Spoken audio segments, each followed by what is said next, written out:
안녕하세요. NHN 다이캐스트의 김준수라고 합니다.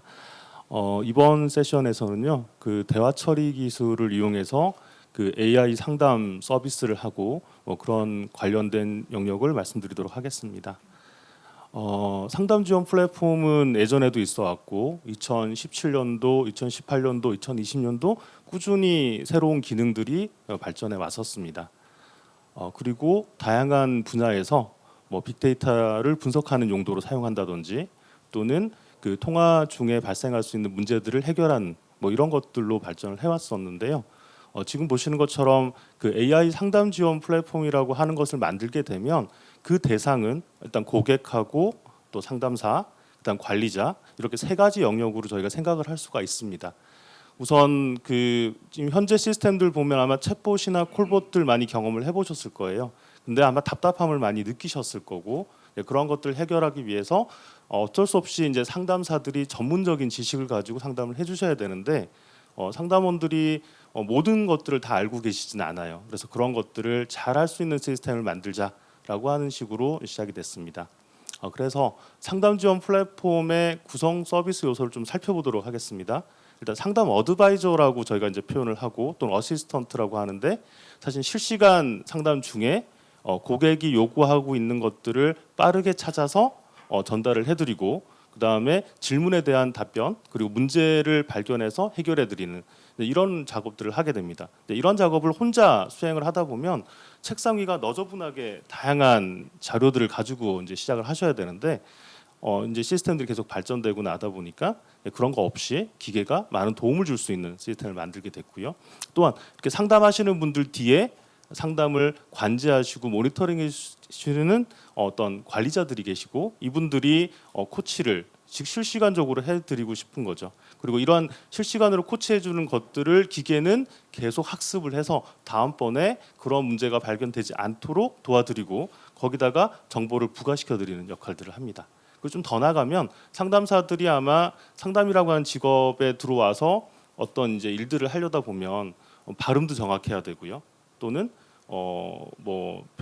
표준어도 좀 잘 사용하셔야 되죠. 이런 것들을 교육하는 시스템이 예전에는 강사분들이 계셔가지고 그분들이 직접 설명도 하고 어떤 교육들을 하시는데 상담원들이 한두 분이 아니세요. 여러분들이 상상하시는 것보다 훨씬 많은 예를 들어서 모 보험사 같은 경우는 상담원만 한 3천여 명 정도가 그 업무를 하시고 교육을 받으셔야 되는데 이런 시스템들 때문에 어떤 대화를 분석하는 시스템들이 어떤 문제를 제시하고 답변을 하는 것들을 기계가 체크해서 정확하게 잘 답변을 했는지 이런 요소들을 사용하게 됩니다. 지금 이제 AI 시스템이라고 했기 때문에 제가 이제 기술적인 요소들을 좀 살펴보게 되면 일단 그 AI 시스템이 대표적으로 이제 전화를 통해서 저희가 연결을 하고요. 그러면 PBX다, CTI다 해서 전화망 시스템이 있습니다. 전화망 시스템으로부터 들어오는 데이터를 실시간으로 STT라고 해서 이제 음성을 텍스트로 전환한 다음에 저희가 분석을 하게 됩니다. 분석하는 방법들은 여기 보시는 것처럼 대화 서버에서 자연 언어를 이해를 하고 그 다음에 상대방이 무슨 말을 하는지 이해를 하는 작업을 의도 분별이라고 합니다. 그리고 화자 간의 대화 처리를 하는 부분, 왜냐하면 그 저희 보통 챗봇, 콜봇은 사람하고 기계하고 대화를 하는데 이런 상담 지원 시스템은 사람과 사람이 대화하는 사이에 그들 간의 대화 내용을 이해를 하고 도와주는 역할을 하게 되죠. 한번 보겠습니다. 우선 전화가 들어오고요. 그것들을 STT로 처리 분석을 합니다. 그러고 나서 텍스트가 반환되고 나면 저희 어드바이저 시스템에 전송이 되고 그런 것들을 그 자연언어 처리라고 해서 그 안에 들어있는 단어들을 이해하는 과정이 벌어지게 되고요. 그 다음에 이제 그 어떤 의도를 가지고 있는지를 파악하게 되는데 보통의 시스템들이 하나의 그 NLU 엔진만 사용하는 게 아니라 필요하다면 로컬에 있는 NLU 엔진, 그 다음에 구글이나 아마존과 같은 그런 시스템들이 가지고 있는 NLU 엔진도 동시에 활용을 해서 사용을 합니다. 그런 처리를 하고 그다음에 이것들이 어떠한 상태이다. 예를 들어서 상품을 소개하고 있는 상태인지 고객에게 크레임이 들어와서 그걸 해결하고 있는 상태인지에 따라서 대화의 흐름들이 있습니다. 이제 그런 것들을 분석하는 과정들이 있고요. 그렇게 통해서 실제 레가시 시스템으로부터 데이터를 읽어다가 그 사람에 맞는 형태로 정보를 제공해야 되겠죠. 예를 들어서 내가 어떤 상품을 가입하고 있으면 상담원은 그 고객이 어떤 상품을 가입하고 있고 현재 상태가 어떤지를 알고 있어야 적절하게 대화를 이끌어 나갈 수가 있습니다. 이렇게 해서 처리가 되고 나고 그 다음에 이제 만들어진 문장들을 기계가 생성해서 상담원한테 이렇게 이야기하시면 돼요라고 하는 정보를 제공하는 형태가 됩니다. 그래서 답변을 유도를 할 수가 있고요. 그 다음에 이제 고객이 또 요구하는 것들을 하다 보면 이게 모든 기계 시스템이 데이터들을 다 저장하고 있는 건 아니기 때문에 필요에 따라서는 기존의 KMS 시스템의 검색을 수행하고 검색된 결과를 본인이 또 찾아가는 건 쉽지가 않거든요. 그래서 이제 MRC라고 하는 기술을 이용해서 정답에 해당하는 부분만 발치를 해서 상담사한테 제공을 하고 그러한 내용들을 이야기를 하게 됩니다. 뭐 이런 식으로 해서 이제 전체 어드바이저가 흘러가는 플랫폼 모양을 좀 설명을 드렸고요. 그런 것들을 하기 위해서 NLP적인 요소에서는 아시다시피 형태소 분석, 구문 분석, 개체명 인식 또는 화행, 의도 다양한 형태의 그 언어 처리를 수행을 합니다. 그 언어 처리를 하는 방법은 룰을 이용하는 방법도 있고요. 또는 통계적인 기법을 이용하기도 하고 고전적인 기계학습이나 요즘 많이 사용하고 있는 딥러닝 같은 것들을 적절하게 활용을 해서 사용을 하고 있습니다. AI 분석 파이프라인이라고 제가 지금 보여드리고 있는 것은 이렇게 데이터가 들어왔을 때 시스템이 처리하는 단계, 아까 대화만 처리하는 게 아니라 그런 대화 내용 자체를 모집하고 분류하고 재학습하는 과정들을 이루기 위해서 원천 데이터로부터 데이터를 읽어서 수정을 합니다. 이 경우에 오타 보정이나 그러니까 오타는 이제 글자를 그러니까 STT가 변환을 해주게 되면 잘못된 단어로 변화가 많이 일어나요. 뭐라고 했을 때 어머니로 인식을 한다거나 예 맞아요라고 했는데 예로만 인식을 하는 그런 경우들이 있습니다. 그리고 또 띄어쓰기가 멋대로 이루어지겠죠. 이런 것들을 잘 인식을 해줘야 기계가 잘 분석을 할 수 있기 때문에 처리를 하게 되고요.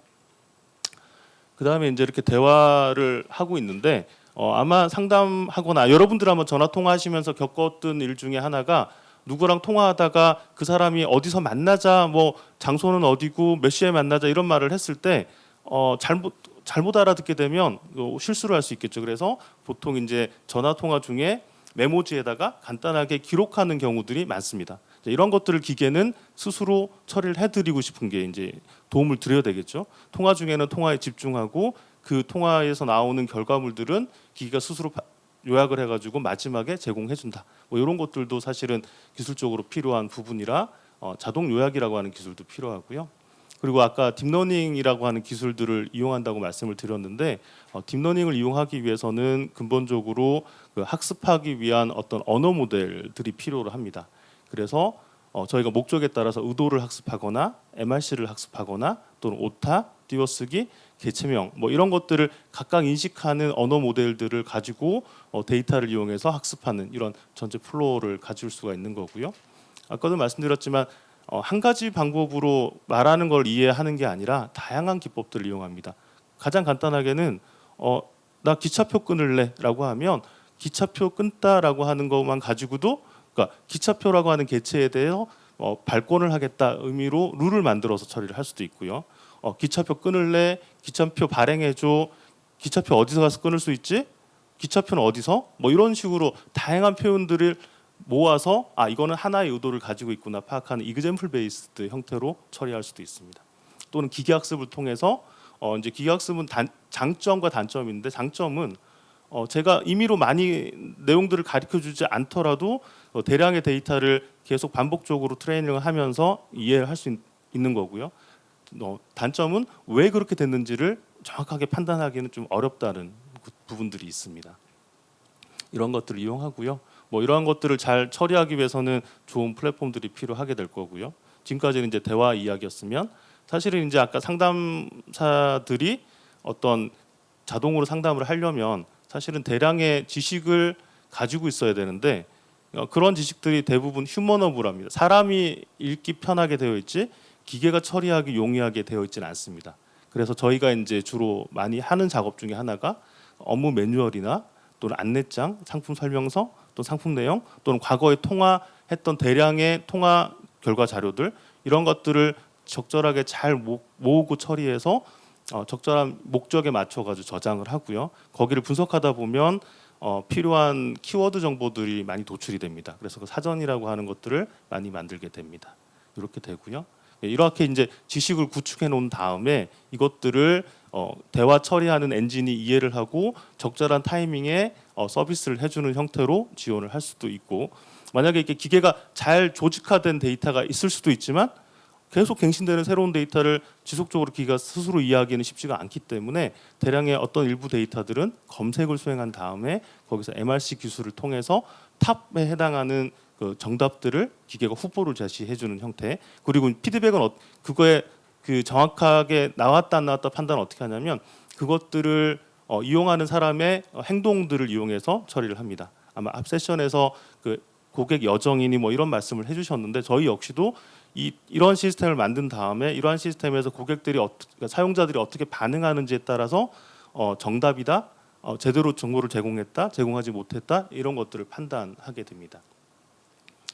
이 부분은 좀 넘어가도록 하겠습니다. 그 다음에 대화 분석 프로세스라고 하는 부분이 있는데요. 지금까지는 이제 기계적인 부분들을 되게 많이 말씀을 드렸다면 실제 상담하시는 분들의 현재 어떤 식으로 상담하고 있는지를 중요하게 이제 저희가 분석해서 이해를 해야 되기 때문에 보신 것처럼 상담에는 크게 인바운드 상담과 아웃바운드 상담으로 나눌 수가 있고, 대표적으로 이제 뭐 보험을 판다든지 여러분 매일같이 전화 받으셨을 거예요. 그런 보험 전화 받으시면 대부분 거절을 하시고 그런 것들을 상담사들은 얼마나 잘 극복해서 상품까지 파느냐가 그 기업에서는 되게 중요한 이슈가 될 텐데, 그래서 이제 그 내용들을 보시면 인사부터 시작해서 상담할 목적, 그 다음에 어떤 계약 과정, 그 다음에 고객 응대 이런 것들이 있고요. 근데 고객들은 대부분 어떤 반응을 보이시냐면 아웃바운드의 경우에 대부분 거절하십니다. 싫어요. 너 바빠요. 그럴 때마다 상담사들이 당황하지 않고 그것들을 능수능란하게 해결해서 다음 단계로 넘어가면 고객이 어떤 상품을 구매하거나 또는 예약을 하거나 계약을 할 때 그 확률이 되게 높아지게 되겠죠. 이제 그런 것들을 부지불식간에 전문적으로 상담을 잘하셨던 분들은 능숙하시지만 초보 상담자나 아니면 새로운 상품이 나왔을 때는 되게 힘들어하시거든요. 이제 그런 것들을 저희 시스템들이 도와줄 수가 있습니다. 또 하나 이제 또 저희가 만들었던 시스템을 활용하는 목적이 상담하시는 분들이 그 고객들을 만나서 전화 통화를 많이 하시기 때문에 결과적으로 많은 스트레스를 받으세요. 그래서 어떠한 형태로 스트레스를 받는지, 고객과 통화 중에 욕설을 들었다거나 또는 인격적인 모독을 당했다거나 이런 상황마다 스트레스가 누적되시는데, 기존의 그 고객센터를 운영하시는데 보시면 그와 상관없이 뭐가 제일 잘하는 거냐면 주어진 시간 동안 통화 제일 많이 하시고 계약 많이 하신 분을 좋은 사람이라고 하긴 하는데 그분 역시도 되게 부담스러워 하십니다. 그래서 그런 것들을 낮추기 위해서 저희가 하고 있는 연구 중에 또 하나가 직무 중에 계속 통화를 통해서 누적되는 스트레스를 측정을 해서 그것들을 임계점이 되면 좀 휴식을 제공을 한다든지 환기를 전환시켜 주신다든지 또는 아까 관리자분들이 그 전화 상황에 개입을 하셔가지고 문제를 좀 낮추게 한다든지 이러한 것들이 있습니다. 이야기를 하다 보니까 이게 말씀드릴 거는 되게 많고 좀 하는 부분이 있고요. 그 다음에 또 하나 유형은 이제 고객과 똑같은 이야기를 한다고 하면 고객들도 싫어하실 거예요. 그래서 저희는 어떤 분석들을 하냐면 고객의 유형을 분석을 해서 대화의 흐름을 여러 가지 유형으로 풀어나가도록 지원을 합니다. 대표적으로 저희가 이제 조사를 해보면 한 22가지 고객 유형이 있다라고 하는데 기계가 이렇게 정교하게 22가지를 분석하기는 사실 어려웠고요. 저희는 한 4가지에서 6가지 정도의 고객 유형을 분석하는 기법들을 써서 이성적인 고객, 감성적인 고객, 그리고 부정적인 것들을 많이 하는 고객, 긍정적인 것을 많이 하는 고객, 또는 결정을 되게 단호하게 하시는 고객, 그렇지 않고 우유부단한 고객에 맞춰서 어떻게 대화를 풀어나갈 건지를 기계가 그 대화 상황들을 계속 이해를 하다가 적시에 그런 내용들을 제시해서 상담사들이 그냥 포기하지 않고 대화를 하실 수 있게, 또는 고객의 그 클레임이 들어왔을 때 어려워하지 않고 풀어나갈 수 있게 이렇게 지원하는 것들도 생각을 할 수 있습니다. 자, 이런 형태로 저희가 이제 되어 있고 이 자료는 아마 공유가 되어 있으실 테니까 자료를 좀 보시면서 나중에 추후에 또 이야기를 해주셔도 좋겠습니다. 그다음에 이제 지금까지는 그 상담 중에 실시간으로 이루어지는 이야기를 드렸다면 사실은 이제 그런 상담사들을 지원하는 요소에는 전화 통화 자체가 양질의 통화가 이루어졌는지를 체크하는 QA라고 부르는 역할들도 있고요. 그다음에 이제 뭐 증권사나 보험사나 뭐 은행 같은 경우는 잘못된 정보를 전달해서 고객을 오해하게 해서 상품을 가입시켰다고 하면 이거는 불완전 판매가 됩니다. 이건 되게 심각한 문제가 이루어질 수 있고 그러한 것들을 가능한 없애고 해소하기 위해서 예전에는 전화 통화가 끝나고 나면 일정 시간 이후에 그것들을 체크를 해서 불완전 요소가 있었는지 정상적으로 통화가 됐는지를 체크를 하는데 지금은 실시간으로 통화 중에 잘못된 요소를 바로 발견해서 기계가 노티를 해줍니다. 알려주고 이것들을 빨리 개선하게 하면 그 뭐 상담사도 안전한 상담을 해드린 거고 그 고객도 충분히 그 양질의 정보를 틀리지 않게 전달받으실 수가 있습니다. 그래서 QA 자동 검사, 불완전 판매 모니터링 이런 것들이 기술적으로 많이 구현되어 있고요. 상담 어드바이저 화면 내신데 이 부분을 조금 넘어가서 이 부분을 좀 보도록 하겠습니다. 이거는 이제 모 카드사의 시스템을 저희가 이제 구현하기 전에 초기에 나왔던 멘트인데요. 첫 번째 고객이랑 이제 인미의 고객과 통화를 하는 과정에서 고객이 자기의 나이나 직업이나 이런 것들을 자연스럽게 이야기하는 경우가 있습니다. 그 경우에 가장 적절한 상품이 화면 우측에 제시가 됩니다. 그리고 이 상품을 소개하기에 적절한 코멘트가 지금 보시는 것처럼 가운데 나타나게 되고 상담사들이 뭐 이대로 읽으시지는 않겠지만 이 내용을 기반으로 해서 통화 중에 적절하게 표현을 해주십니다. 그래서 발화를 하게 되면 우리가 만들어놨던 표준화된 스크립터의 어느 부분까지를 대화로 이끌어 나갔는지 혹시 오류가 없는지 이런 것들을 체크하게 됩니다. 그래서 고객이 이야기를 하는 중에 특별한 서비스나 어떤 내용에 대해서 질문을 하는 경우가 있겠죠. 그럼 이제 그거에 대해서 설명하는 정보가 제시가 되고 그러한 경우에 이제 상담사가 설명을 하다 보면 뭐 500만 원까지 가능한데 뭐 1000만 원까지 가능해요. 또는 200만 원까지만 가능해요. 이렇게 잘못된 전달을 하는 경우가 있습니다. 그때 지금 보시는 것처럼 그 대화 상태에서 중요한 개체들을 인식한 다음에 그것들이 잘못됐다고 알람을 주게 되죠. 그러면 상담사들은 이것들을 보정을 해서 다시 말씀을 드리는 거죠. 그리고 이렇게 나올 때마다 분석이 되고요. 자, 지금처럼 뭐 특정한 또 어떤 용어에 대한 이해를 잘 못하셔서 우리가 어떤 계약 관계에 있다 보면 연회비가 뭔지 약정 기간이 뭔지 이런 것들은 되게 헷갈려하시거나 어려워하십니다. 그래서 그런 경우에 그런 그 키워드를 잘 설명할 수 있는 정보를 제공을 해드리고 상담원들이 이것들을 이야기해드립니다. 자, 이렇게 해서 이제 통화가 되다가 갑자기 고객이 불만 사항을 탁 뱉었어요. 이 경우에 보통은 이제 당황할 수도 있는데 그 당황하지 말고 이렇게 대처를 하세요라고 해서 아주 번쩍번쩍하게 시스템을 만들어서 제공을 해드리면 이러한 내용들을 보시면서 상담사들이 잘 대화를 이끌어 나가실 수 있습니다. 뭐 중간 과정들이 좀 있고요. 그리고 마지막으로 요약이라고 하는 부분들이 제시가 됩니다. 이거는 뭐냐면 통화에 집중하시고 그 사이에 뭐 메모나 이런 거 하지 마시라라는 의미가 있고 그래서 어떤 대화가 이루어졌고 그때 결정 사항들이 뭐가 있었고 그 다음에 향후에 그분하고 다시 한번 통화를 하겠다고 하거나 아니면 다른 업무 처리 요청하면 투두 리스트 같은 것들을 생성해 드리는 거죠. 이렇게 해서 시스템이 만들어지게 되고요. 그러니까 이러한 시스템은 사실은 사람과 사람의 능동적인 이야기를 잘 이끌어나가게 하는 보조 수단으로 지금처럼 이렇게 코로나 같은 비대면 상황에서는 예전에보다 훨씬 많은 요구 사항들이 있었습니다. 네, 지금 시간이 다 된 것 같은데요. 제가 여기까지 발표를 하도록 하겠습니다.